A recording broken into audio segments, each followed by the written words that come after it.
today's video, I'm going to show you how to install this deck wash kit onto a Cub Cadet ZT1 with a 50-inch fabricated deck. The first thing we need to do is remove this cover plate so we can install the new deck wash kit. So remove this bolt right here. It's an 8mm wrench. Lift this out. Oh wow, we got a lot of build up in here. This MTD set comes with two different attachments. Bolt hole here, so I'm going to use the more modern clip. But if you don't have the hole here and you have an older deck, you have to use this one here. No difference. You just have to bolt this from underneath for this one.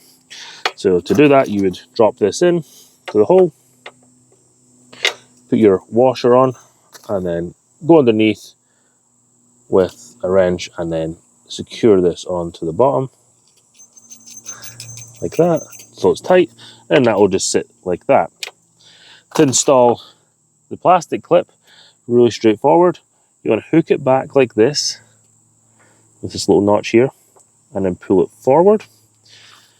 Get a supplied bolt, and you can secure that in here.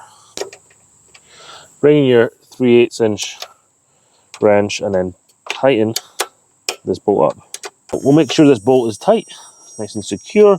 And this particular Cub Cadet with a 50-inch deck only has one wash port. Some decks may have two wash ports, so just make sure you install one or two depending if you need it. And if you don't have one of those quick disconnects on your hose, it comes with one so you can hook it on, and then this will just clip in place and then you can just remove it. I have a gardenia and they fit onto this perfectly, so I don't need to install this.